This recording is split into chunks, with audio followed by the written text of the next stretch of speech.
We're going to bring Wilder into 2025. Yep. What if this wolf fucked?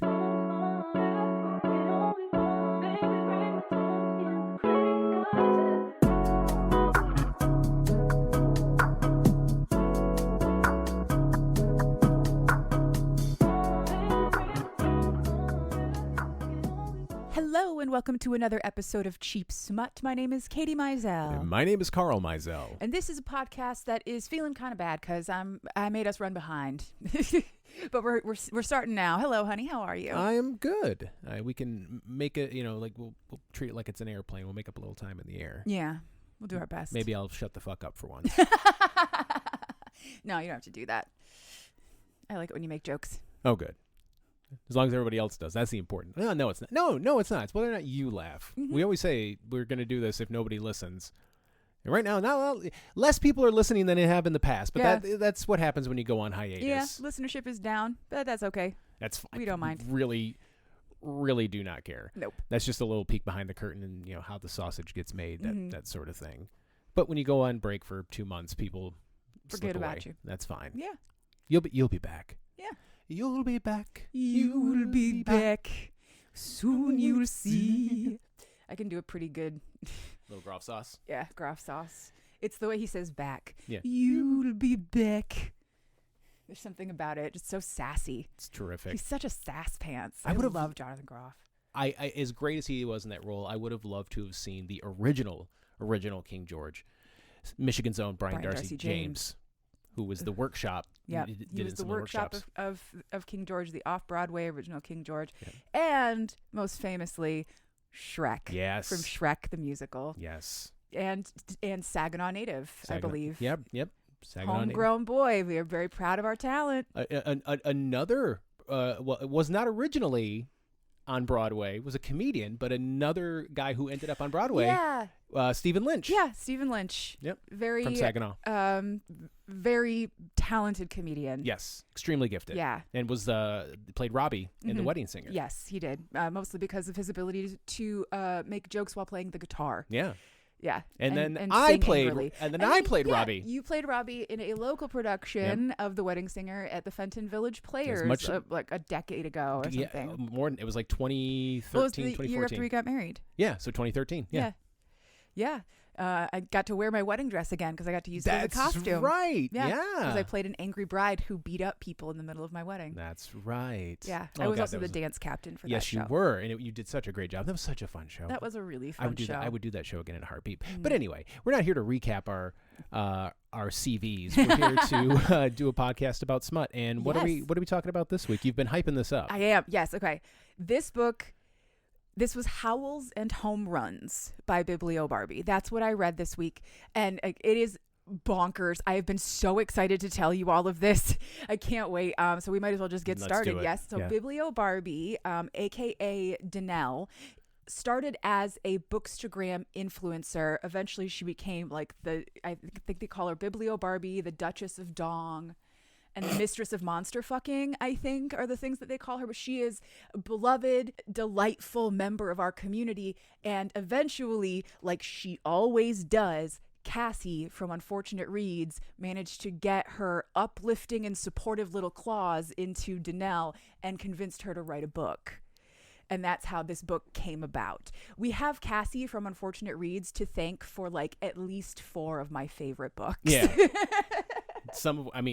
And plus, of course, don't forget you can go back into the Cheap Smut archives and listen to her episode where she came on. Yes, her special episode from the Summer of Friendship last year. Yeah, so good. Where she basically did what she does on TikTok. Yeah, but on our show. Yeah, she recounted 3, I think, 4. 3 or 4 stories, and then I did 1, and we had such a good time just talking about the monster fucking and the weird aliens and all of the stuff that we love, and how that turned into Cassie hosting the first ever erotic romance convention specifically for monster fuckers. Yep.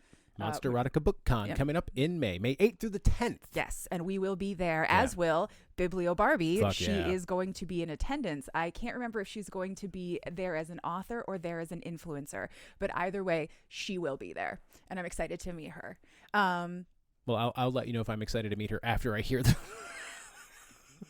Yeah, or right? whether or not I'm excited to meet her or excited to stand about 30 feet away, stare at her booth, and just slowly shake my head no while having both thumbs down. I'm kidding. I'm going to love it. Absolutely going to love it. Also from Biblio Barbie, she does not have a large catalog, but she does have Gagged by the Gherkin, which is an erotic sentient object short inspired by those little pickles that people sometimes hang on their Christmas trees. People do that? Yeah, it's like a little a pickle ornament, and if you find it, you get a special present. If you're the first person to find the pickle ornament on Christmas. First time hearing of it. I think it is a tradition from somewhere else in the world. I can't remember where, though. I just know it as being the people who do the pickle thing. Yeah, probably from Gurkistan. Gurkistan. I think Germany, maybe? Somewhere Gurkistan. Anyway. Germany is German for Gurkistan. That is definitely not true at all. Okay. What's next for Biblio Barbie? I am so glad you asked because she's doing an monster truck and human romance. That's what's coming next. I don't know when, but I can't wait to meet her and ask her about it. Because it was inspired by Monster Jam. And fuck yes. Oh, boy. I hope it's Sparklehorn or whatever that guy's name, the unicorn monster truck. Never watched it. I can't remember his name. His name is like Sparkle Smash or something. And it's a truck that looks like a unicorn. And people love him.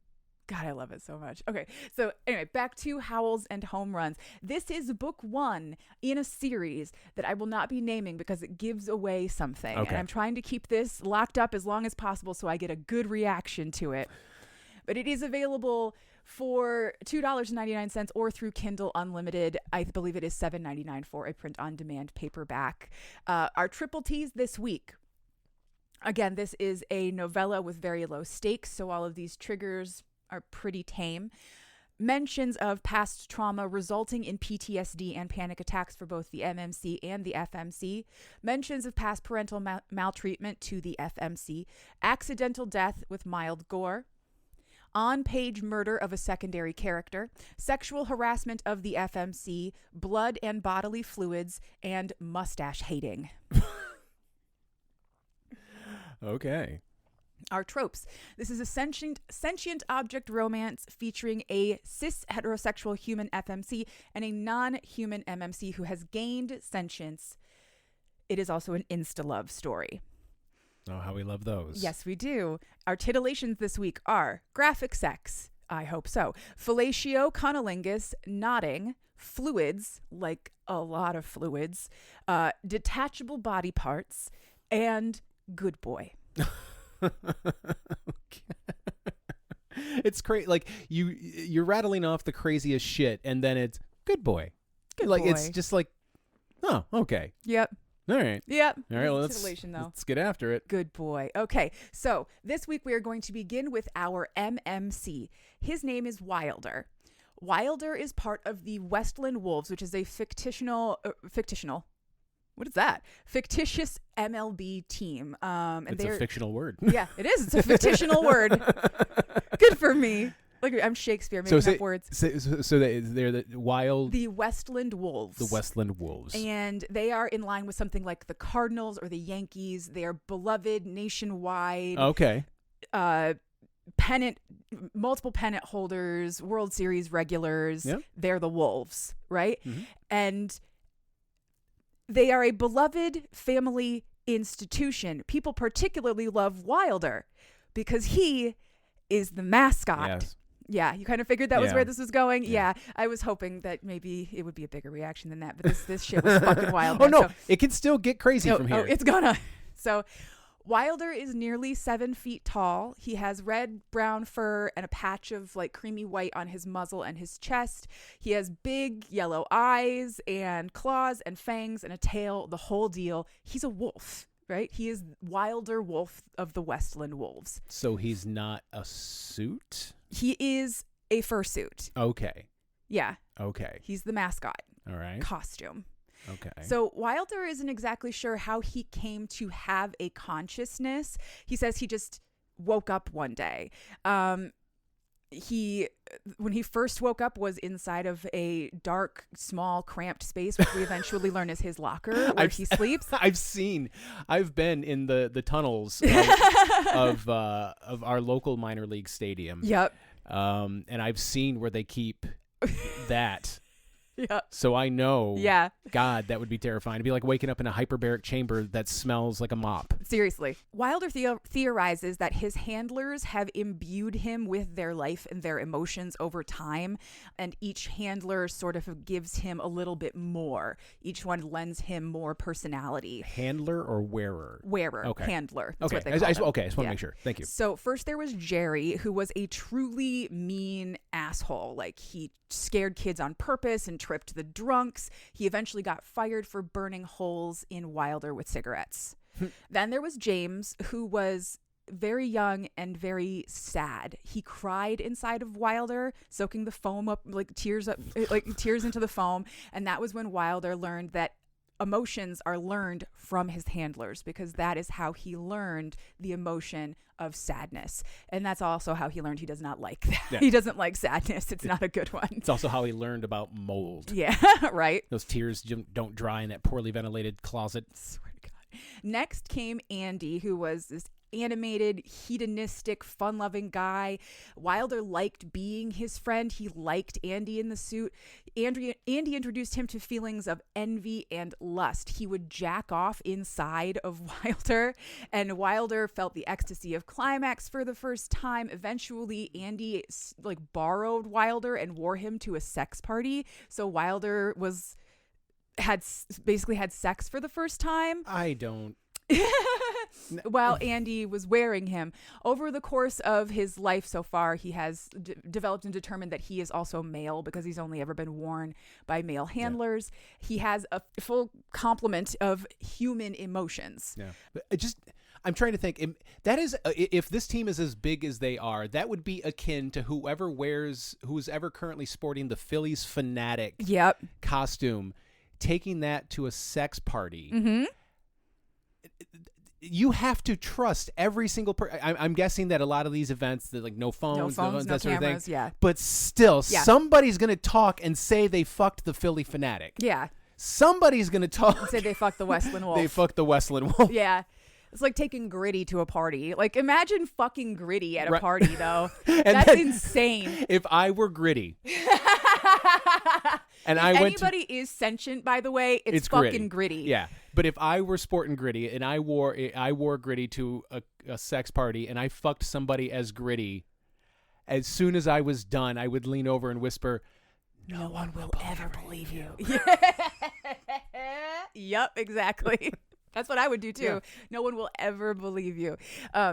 So Andy was with Wilder for several years, and ultimately that connection brought Wilder fully to life, where once he could maybe only twitch an ear or move a paw. Now Wilder can move independently of his handler. Wilder is essentially now a walking empty fursuit. Who doesn't love that? Yeah.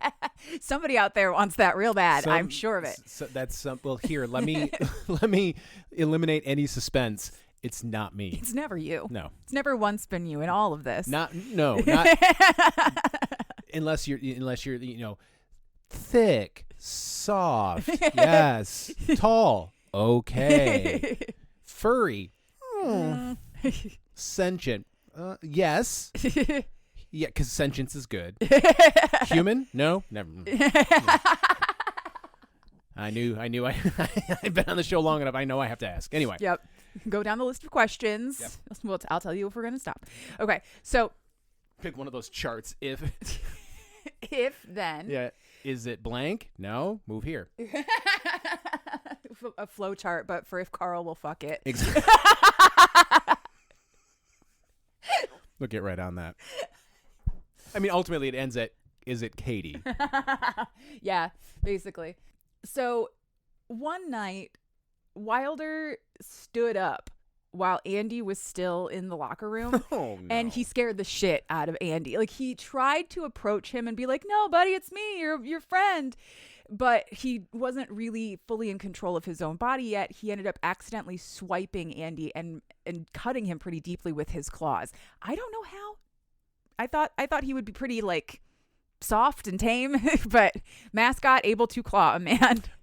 Yeah, but if again, I know what show I'm on. He also probably got a dick. Oh, he do got a dick. Yeah, exactly. He do. So So let's not pretend that getting claws is the weirdest part. yeah. Yeah, Katie draws the weirdest lines. Yep. Yeah. So he swiped Andy's body with his claws. Andy was bleeding, trying to run away, screaming, and Wilder was trying to grab him up, comfort him, make him stop yelling. And he didn't know his own strength. He ended up bashing Andy's head into the floor. And Andy died. Oh, Jesus. I know. It's awful, right? There was a full investigation, and nobody ever could have thought, oh, no, the mascot costume killed him. So Wilder's like, quick, stop moving. Basically, yeah. They'll never figure it out. They never do. So they chalked it up to some kind of like maybe a dog got in or some kind of wild animal or something. They cleaned it up, swept it under the rug as best as they could as an organization, and they tried to spin it with a little PR, including giving Wilder a full remodel. So we get a chapter of him like being redone. So he's made much more realistic looking, where before he was more cartoony. So he's got his teeth and claws are sharpened. His muzzle is extended. His eyes are made to look more natural. His ears are taller.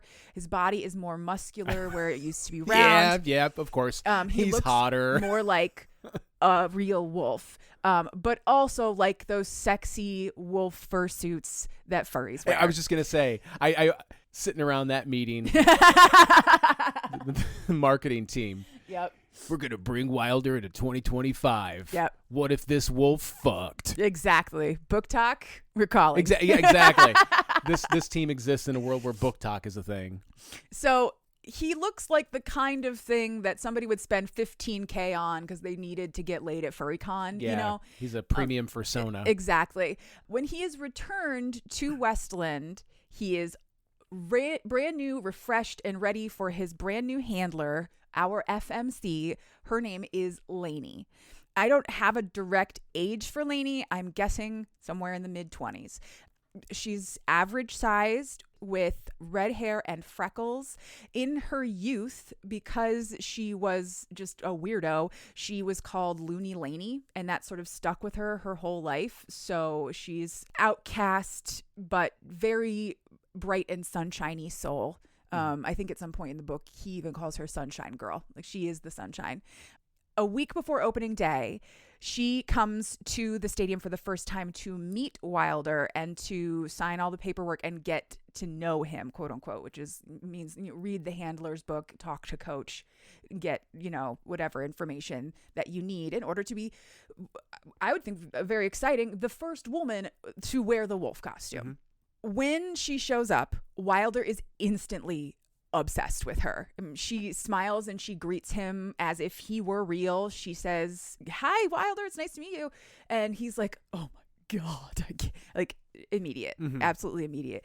The way she smiles and the way she smells and the way she talks to him as if he is a real creature just endears her immediately. He thinks of her as his Lainey, kind of from the jump. I guess somewhere along the line, he learned possessiveness as well. Probably from that asshole.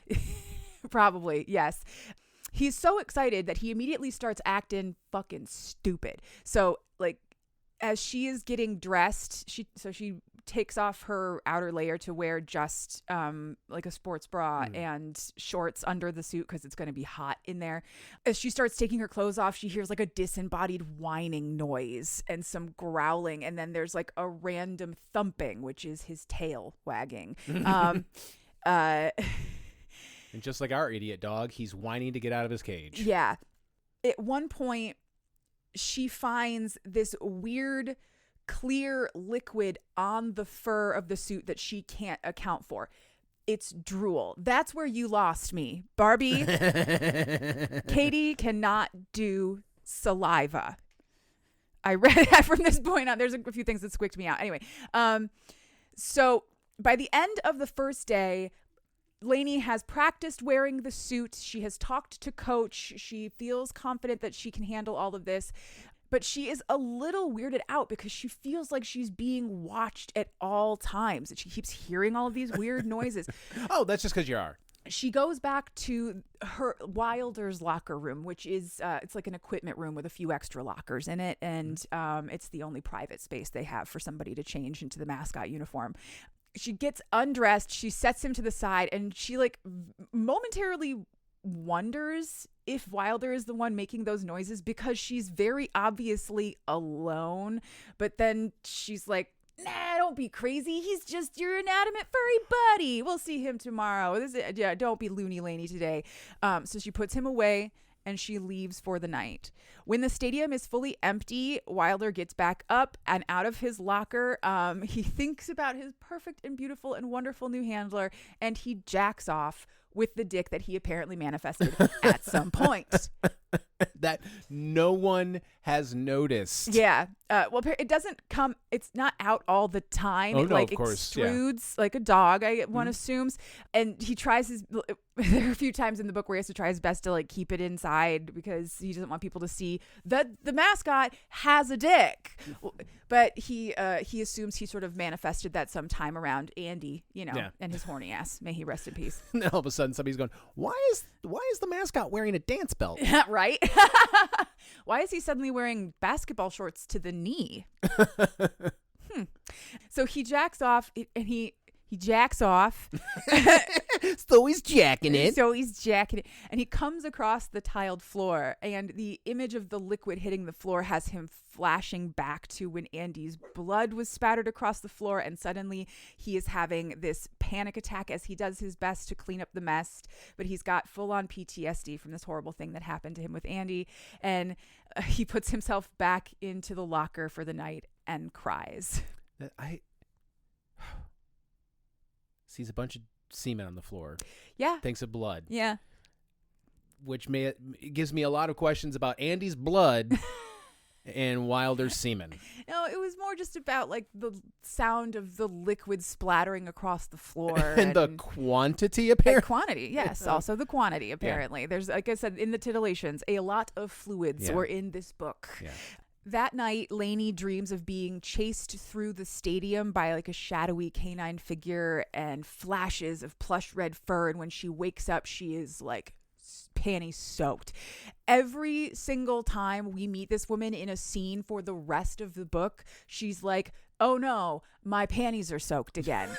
Just going through them the whole time. She's like, I gotta do laundry. At one point she does remind herself she needs to do laundry because it's been like 2 days and she's running out of panties. Whoa, girl. She just keeps a unopened 6-pack of Hanes in her bag. Yep. Just in case. So she heads back to the stadium to practice some more. There's no official practice, but Lainey is allowed to come and go as she pleases for the next few days in order to get used to wearing Wilder before the season starts. Whatever players and staff are like lingering around, she sees Coach one time and says hi, but it's mostly dead. In the locker room, as she's getting undressed, she keeps hearing those whining and growling sounds, and she shouts for whoever it is to show themselves because she is seemingly alone, but she's hearing the noises. She's not crazy. She makes a joke to the Wilder suit like, well, at least we know it isn't you, buddy, and his ear twitches. And then she hears a low rumbling voice say, don't go. Lainey thinks she's gone fully fucking insane. She prepares to leave and probably, I don't know, seek psychiatric care or something. But when she turns back to the bench where Wilder was, he is gone. And he is now standing behind her, between her and the door. And he's like, please don't shout. I'm not going to hurt you. It's me. It's Wilder. And she faints because duh. I'm the guy that's been making your panties wet in your dreams. Shit. Wilder catches her and carries her to the bench that is in this locker room. She comes to a moment later and is like surprisingly chill about the whole talking fursuit situation once she gets a handle on what's happening. She's like, oh good, I wasn't crazy. I was hearing things. It was you the whole time. I'm not nuts. That's all she cared about. And after that, she asks, how? Like, How? She starts circling him and like poking him and trying to figure out what the fuck. And he explains it the best he can, but he doesn't have the whole story either. So eventually she just kind of has to accept. She starts like petting his head as if mostly trying to convince herself that this is actually happening. Yeah. But he is like wagging his tail happy because she's petting him at the same time. I found the spot. I found the spot. His right. leg starts kicking. So she's taking this whole thing completely in stride. The conversation is then interrupted by a player like walking by and poking his head in. So Wilder like dead weights himself. This is Jet Blackthorn. I don't know anything about Jet except that he plays for the Wolves. He is a creep, and he has a very offensive mustache that people just hate. It catches so much hate in this book. I pictured, you know, that one fitness influencer, Scotty K, with that walrus mustache? That's what I pictured the whole time. Remembering the great Bob Uecker in his role in Major League, there was a character named Clu Hayward that played for the New York Yankees. He leads the league in most offensive categories, including nose hair. I'll never forget that line. Most offensive nose hair? Yeah. Well, yeah, I mean, it's a weird way to say he leads the league in most offensive categories, like home runs, batting average, that sort of thing. But also that horrible mustache. Yeah, but he had a great big bushy stash. Yeah. So Jet and his horrible mustache come into the locker room uninvited. He displays some pretty like predatory behavior right off the bat while he's coming on to Lainey, who is very obviously uncomfortable with him being in her private space. But thankfully he does not notice the growling sound that is coming from the fully empty fursuit sitting right next to him. After he leaves, Wilder makes his distaste for Jet known, and Lainey kind of waves him off as being a creep but harmless. They lock themselves in the dressing room then so that nobody else can come in, and they spend the rest of the day just talking. They talk about everything. Wilder has never had a conversation really with anyone ever, so he's just happy to be talking to her, and she tells him about her favorite things, stories from her life, and what she loves and what she hates. And Wilder gets hit with this new and powerful emotion that he has never experienced before: joy. He is now learning what joy means because Lainey is a joyful person. By the end of the day, Wilder has to like keep his paw in his lap the whole time so that his dick doesn't get exposed, because he's super horny talking to her, but he doesn't want to be rude or creepy. Lainey, for her part, this might be like the best day of her life. She has been a very lonely person for a very long time. She hasn't had anyone to talk to, and she's happily just chatted away to, again, a fursuit because he is attentive and happy to listen to her for hours and hours and hours. And it turns out our Looney Lainey is a monster fucker because she's like secretly excited that her new furry friend is as hot as the werewolves from her books. Yeah. So she's already into this. Hooray! Quick aside, if you're ever wondering what it's like to have a conversation with me, it's probably akin to having a conversation with a wolf fursuit who just gained sentience and has never talked to anyone. See, you're laughing because I'm just and then this and this and I just. Yeah. Yep, and you just keep going. Because you're just so happy to talk to somebody and your tail's wagging the whole time. Yep. At some point during their talk, Wilder takes Lainey's hand for some reason. I can't remember why, but he has forgotten about the dick sitch, and so in doing so, he has exposed himself. But she is not mad about it. She's like, "You have a dick?" Like, she got excited about that for a second, and she is immediately horny. He can smell it in the air. As soon as you said wolf, I knew you were fucked. In so many ways. So after a sequence that I will not be telling because it squicked me right out, she climbs into his lap and she kisses him. It's awkward at first because they got to figure out how do you do this. His head is huge, like it's way bigger than a normal head. And you said his snout got longer. Yeah, so he's got a more wolfen appearance. So like, it's not like making out with a person, but they eventually figure it out, and she's grinding on his thigh and she's jacking him off, and she asks him to be a good boy and come for her. And that has him I don't know what that means, but really okay. losing his shit. But as his body tenses up, his claws dig into her hip to the point of pain, and she actually goes like, "Ow, Wilder!" And he immediately gets very like cold and scared, flashing back to the last time he hurt somebody with his claws by accident, and his own inability to control his body, leading to his friend's murder, and he doesn't want this to happen again. And he has a panic attack, drops down onto his knees, apologizing. She asks what just happened, and he calms down a little, and then he tells her about the night that Andy died. At this point, Lainey is terrified. No, I was going to say, because what you should have said was, and at this point, Wilder confesses to murder. Yeah, he did. He just confessed to a murder, and he tells her, like, I didn't do it on purpose, but it happened, and I feel awful, but I'm terrified. I don't want to do it again. And she is freaked out because he just confessed to killing somebody, and she gathers all of her stuff up and she leaves while he's like crying and begging her not to go. Again, not unlike my co-host on this show, Lainey draws the weirdest lines. He killed a guy. She was about to fuck this sentient wolf suit. Yep. And was fully on board and got stoked when she found out it had a dick. Yep. But when she found out that it murdered, yeah. Whoa! Yeah, it killed a guy, and that was a bridge too far.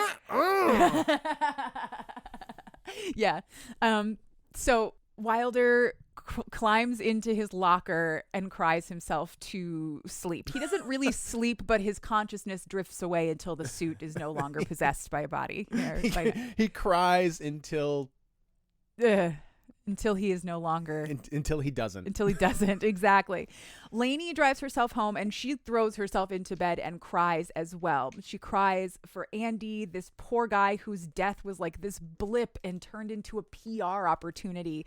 And she cries for Wilder, who didn't mean to hurt somebody, and she can tell how much he's suffering with that, but he's also like a fursuit, and that's freaky. And then she starts reeling and having this panic attack, thinking about herself, Looney Lainey, this sad little girl whose mom remarried a monster. So we get this chapter describing her past, wherein her stepdad taunted and abused her, and her mom, who was broken in her own ways, ended up blaming Lainey for the abuse, and Lainey left home and never looked back. That's part of why she is as lonely as she is. Her family disavowed her. Yeah. She eventually ends up falling asleep, also probably crying. She spends the night dreaming of Wilder, and then when she wakes up in the morning, she has decided, like, Wilder is good. He may have fucked up, but he is a good person, and a good entity. A good entity, and she will go back to the stadium to see him and be with him. Wilder is surprised when she pulls him out of the locker, and she says that she wants to talk before they get to practicing. So the first thing she does is she apologizes for running away and leaving him alone when he was obviously in a very emotional state. But in my defense, you confessed to murder. You killed a guy. She says that she was caught up in her own emotions and acting without thinking. And he's like, you don't say. I also do that sometimes. I don't even have a brain. Like, it's okay. I don't know where I'm keeping that in this suit. Yeah, this is all new and weird. I'm just glad you came back. And they reconcile and they kiss. And that kiss goes from 0 to horny, of course, right away. Yeah. And eventually Wilder sets her down on the bench so he can remove her shorts and get to the source of that delicious smell. Gross. He eats her out with abandon, and then he licks her thighs clean when she comes. Though, again, a little too dog for me. Wilder's a little too dog for me. Yeah. Because she's like all into it until he starts going.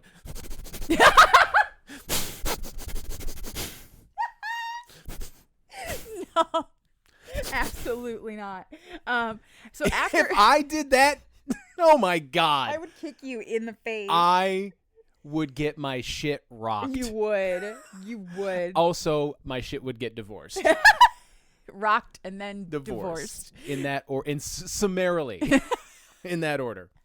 After she recovers, they change positions so that she can blow him, and we learned that Wilder has a knot. This is new to him. He has no idea what this is, but she does, which makes me think that she manifested that shit with her werewolf thing. Yeah. She was like, ooh, sexy werewolf, and now he's got a knot. I don't want to jump ahead, but when they do it from behind, does he call it me style? No.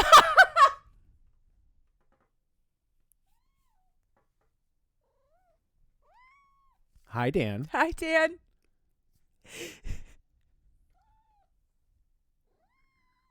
Or me fashion. Me fashion.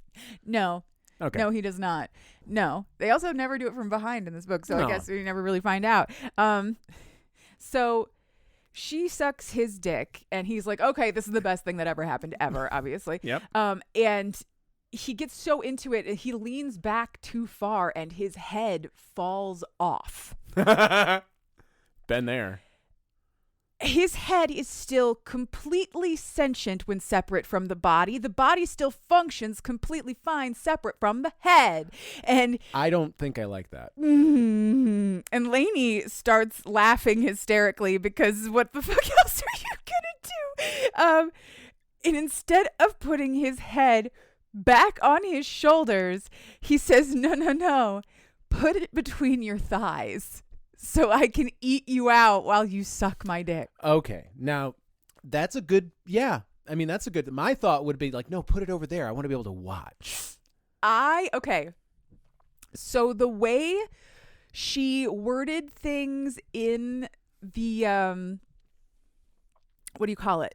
In the content section, I honestly thought Wilder was going to suck his own dick. if I could pop my head off. Because he could take the head right off. Well, yeah, I absolutely would.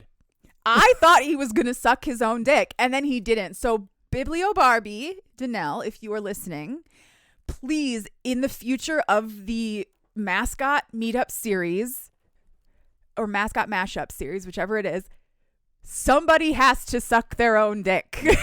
Yeah. Please, I'm begging. That's so fucking funny. Anyway, so she straddles that head. I can suck my own dick. Oh, do you have a rib remove? No. No. Watch. Boop. And he eats her out while she sucks his dick. When they are all finished, they put themselves back together again. Literally. And she crawls up into his lap so that he can lick her clean. No. Yeah. I'd rather he didn't. I know. And they spend the rest of the day actually practicing. So they go out on the field. Wilder tells her stories about his favorite games from the past and teaches her all the cheers and chants. At the end of the day, they go back to the locker room and he confides in her that he is scared that his new appearance will be too frightening for the kids and that people aren't going to like him as much. And Lainey reassures him that he is Wilder Wolf of the Westland Wolves. People love him and she is going to make sure that they still love him no matter what. That night, when Lainey gets home, there is a car parked across the street from her building and it gives her the creeps for some reason. Sometimes you just get an intuitive feeling. And so she, as calmly as possible, but still quickly, walks to her building with like the keys in her fist. And as soon as she closes the door, the car drives away, which gives her even further indication that it was there watching her. And she freaks out. The next day is a full team practice. Lainey is cornered on her way into the building by Jet, mustache guy, who assaults her, full on assaults her. Like he pushes her up against the wall, unwanted touching. He puts his puts his head in her nape and like sniffs her, which is fucking gross. And he tells her that he sees the way she looks at that wolf suit like it was a man, and if she needs a man to meet him in her locker room after practice, which is absurd because that's where she's supposed to go after practice. Yeah. You can't meet someone in your location. That's fucked up, man. That's not a meeting. That's you invading her space. Exactly. While they are getting ready, she tells Wilder what happened with Jet and he says, okay, bring him to the locker room after practice and I will take care of it. And she's like, you'll do fucking what? Okay, first of all, I'm not bait and you're not a murderer. What are you going to do? Kill him again? How's that gonna go? And he says, I would kill everyone on this team and then coach if it meant keeping you safe. I don't care. And she's like, well, fucking figure out another way because you're not killing a guy. Good. That is a normal response. Yeah. In a book filled with otherwise not normal shit. Yeah. I like that. So he acquiesces. We'll figure out another way. Fine. I won't murder a guy. And then she climbs into him, which is a whole weird thing. Don't think about it. I was gonna say I was wondering who was gonna end up inside of whom first. Right. They spend the day practicing and avoiding Jet as much as they can. By the end of practice, they're all like flirty and horny again because they chat inside the suit the whole time. So he hits on her, she hits on him. They run back to the locker room after they're done practicing. But in their excitement, they sort of forgot about the whole Jet thing, and he followed them, and he locks himself inside of the locker room with her. Lainey tries to maintain her calm and her distance while she's taking Wilder off like she would normally do, and she asks Jet, why is he here? He's not supposed to be here, and to leave her alone. And he says that he came here to get her alone, and she's like, ew. But she can't tell if she's in actual danger or if Jet is just so convinced that he's special that he doesn't understand that he's being a creep. It's probably the latter. She never has to find out, though, because that is the moment that Wilder chooses to stand up. Not what I would have done personally, but here we are. He's wearing a glove on his paw so that he doesn't accidentally claw Jet, but he pushes Jet up against the wall and holds him there, and Jet starts screaming. He's like, holy fuck, the fursuit is alive. You're the guy who you're the one who killed the previous handler. Help. He starts screaming, but it's too late. Everybody's gone for the day. Mostly nobody can hear. They try to formulate a plan. Like, they don't want to kill him, but they're not sure what they're gonna do. He knows now, and he has extrapolated, therefore, that Wilder killed Andy. And before they can figure out like what they're going to do, Wilder lets go of Jet for a moment to go and calm Lainey down because she's shaking. And Jet takes that moment to attack him with a spare bat that's lying around inside this. It's an equipment room, so there's plenty of bats, I'm sure. He hits Wilder in the head and smashes his head right off of his body, right? And permanently deforms one of his ears. His head goes flying, and Lainey throws herself over the head to shield it from any more attacks. And as he is like swinging down, I don't know if he ever was actually going to hit Lainey, but it seemed that Lainey was in danger. He was not going to let up with this bat. So Wilder just grabs Jet's body. Like, he just Wilder's body, grabs Jet. Headless, grabs Jet from behind and just holds him as tight as he can. But Jet starts to struggle, so Wilder holds him tighter. But Jet keeps struggling, and eventually, without realizing what's happening, Wilder crushes Jet and kills him. Jesus, what a body count. I know, right? That body count should not be higher than your body count. Right? What's your body count? I've killed 2 people, but I've only ever fucked this one. Let's try to change those numbers. Skew those numbers a little more towards the other way. In the aftermath, Lainey comforts Wilder as he spirals. Like, he thinks he's going to get destroyed now. He's going to lose Lainey. He's going to ruin everything. But Lainey comes up with a new plan. They clean up the scene. They move Jet's body, and they topple one of the old lockers onto it. Lainey then tells officials that Jet had been sexually harassing her already, and he must have been trying to watch her change when he toppled the lockers onto his own body. It's a scandal, but it's handled, and nobody ever knows that the sentient wolf suit had anything to do with it. And do we really miss the guy? No. Or his mustache. We don't miss either one. He was only hitting 230 anyway. So opening day arrives. Everything goes perfectly. The fans love the new Wilder, and Lainey is an energetic and happy handler.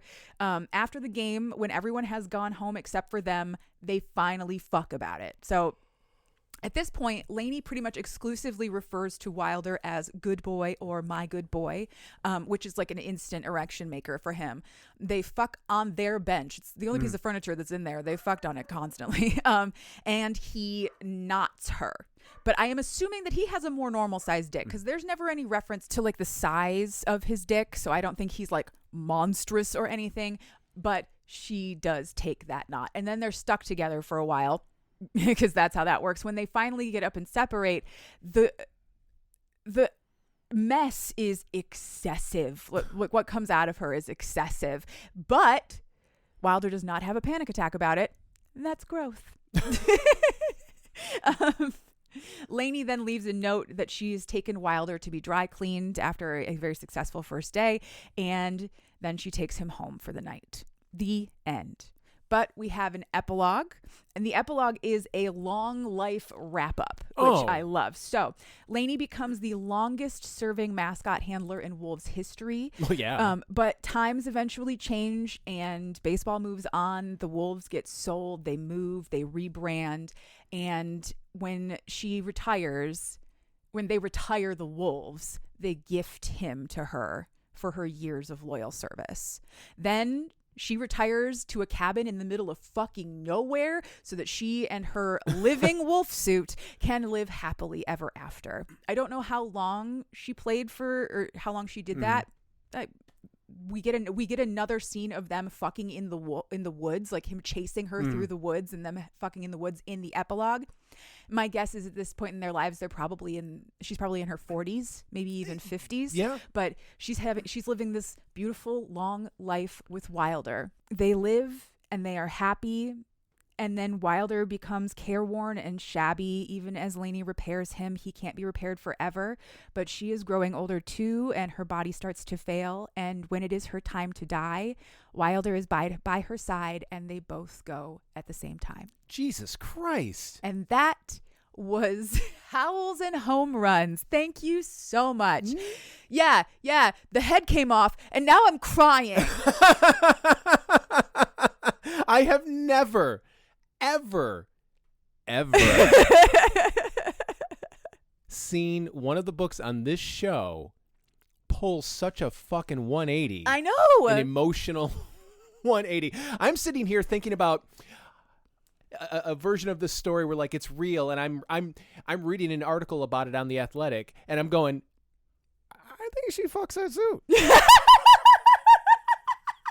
Yeah. Like, no one ever talked about a suit like that. Yeah. And they're like talking about all of her years of service. And I'm like, I think she fucks that suit. And then you pull this shit. Yeah.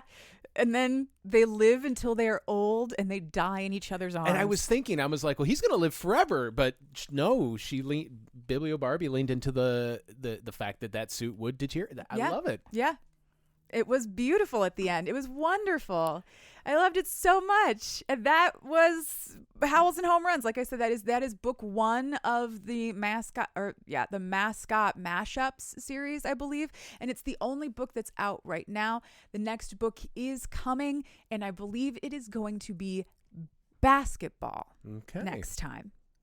Well, very exciting. Sure whenever it arrives, you'll be into it. Oh, I will. That's absolutely right. What are you into? What am I into? I'm so glad you asked. So I am into, you've heard so much about this already, the show Found on NBC or Peacock, depending on where you watch it. I watch on Peacock. So Found is like a show made just for me. It's the kind of show I love. I love a police procedural. I love a cop drama or something similar.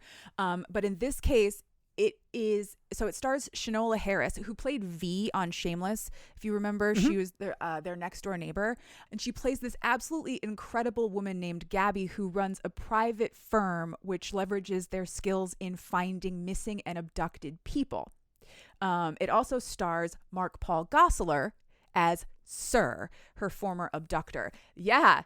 Zach from Saved by the Bell. MPG, baby. Now kidnapping bitches. Anyway, take that, Mario Lopez. It's fantastic. Like the dynamic between those two characters is so juicy and full of drama, and people who like the dark romances and the kidnapping romances especially, you will be like drooling for these two people. It's fantastic. Anyway, but the thing that I deeply appreciated the most about Found is that the show operates on a foundation that this firm will take any client under any circumstances, because all people deserve to be safe, cared for, searched for, regardless of their status or their station. They focus on minority groups and exploited groups.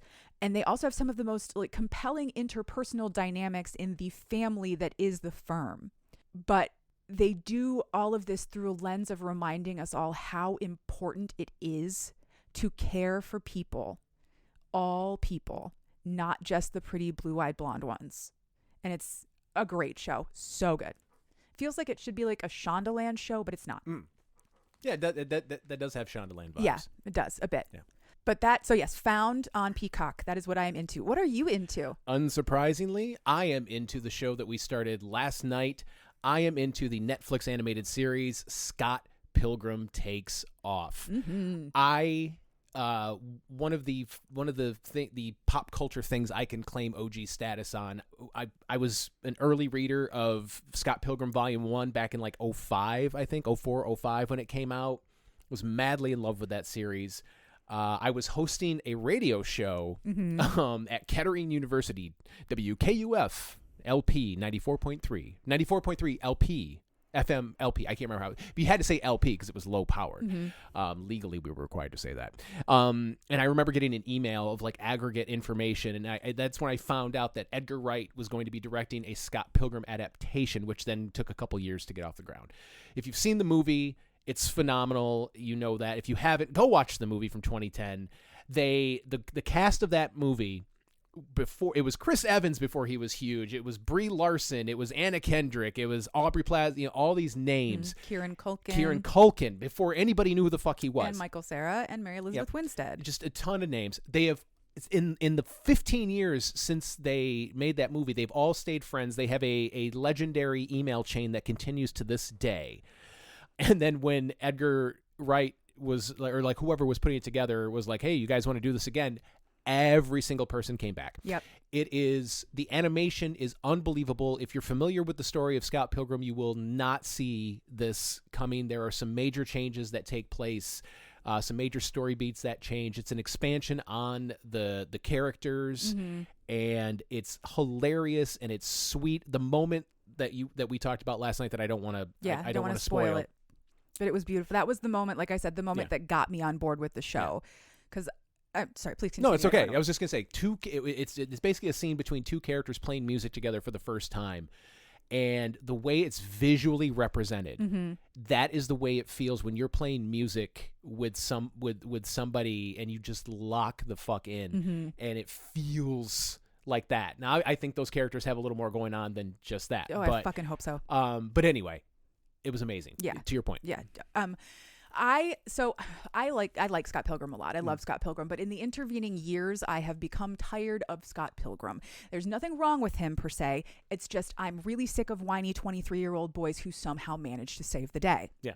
And I really, really appreciated the changes that they have made to this story, which make it so much more compelling. Yes. And so much more diverse in its storytelling. Because it's not just about Scott Pilgrim anymore. Yeah. It's so much better. And I'm not going to say anything else. It is the perfect vehicle yes. to expand on those secondary characters, including the stringed instrument player in the mysterious scene that we're talking about. Yes. I'm so excited for that person. I was very happy for them. That character development, making them so much more than they ever were. Yes. They deserve so much more than they ever were. We're being vague, but on purpose. We're being vague on purpose because by the end of the first episode, you will be going, "What the fuck is going on? What just happened? What just happened? Where are we going?" And then the way it all unfolds is beautiful. Heads up, you will think that you just watched that episode. Every time you start a new episode, there's a device that they use. A fantastic device that they use, yeah. I will post the trailer. Go watch that. Next week's episode, we are going to be recording, I think this is the third episode that we've recorded in a place that is not... Fourth. Fourth? I think. Because there was New Orleans. Oh, no, third. New Orleans, and then outside of Chicago. Oh, in Indiana. Yep. Yeah. And then we're going to be in Florida. We're going on vacation next week, but we are going to take the equipment down. It's a very sparse thing. So what book are we going to be probably holed up in a bedroom while your parents hang out with the kids in the pool talking about next week? Next week, we are going to be reading How to Land an Alien Boyfriend by Cassiopeia. Cassiopeia, our beloved friend Dakota Cockaday. She Aha. writes under a different name, and I've been waiting to read this story for so long. I was actually encouraged to read this one by my nail tech today while I was getting my nails done because she thought it sounded interesting. Well, I will take Kenzie's input under advisement, and I look forward to it as always. But in the meantime, you can find us on social media. We are on Instagram, TikTok, Blue Sky. All of those links are in the link tree, which is in the show notes down there. If you'd like to talk to us via email, please do so, cheapsmutpod@gmail.com. Assuming Linktree stops fucking around with me, the week this book hits the main feed, the top link on that Linktree will be a link to this book. It is not an affiliate link. We don't get any money for it. We're just trying to help the authors out. If you would like to support us financially, you can do so on Patreon for just $1 a month, like these fine folks have. Lindsay Rain, Eden Knox, that's Eden Knox, Zach, Zoe Barrett, Emily Purley, Aaron Manak, Miss Chris, Raven, Natasha Bear, Desiree Rodriguez, Local Mind Flayer Seattle number 42, Vincent Sultanfuss, Kitsune Inc., Cassie, Cassandra, Brian S., April D. Berry, Dana Goddard, Stephanie Hawkins, Gemma, Lady Squishy Buns, Tia Esk, Rob Gatika, Angela McNichols, Katie Hurd, Gwendolyn Harper, Seneca O, and Rebecca K. The music that you hear in this and every episode, for now, is called Nostalgia by Mackay Beats. You can find it along with thousands of other songs free of charge for you to use at the Free Music Archive, freemusicarchive.org. Listener, remember, if there is a book in you, write it. And if there's fucking in it, I'll read it. And then she'll come on this show and explain it to me for your entertainment. See you later.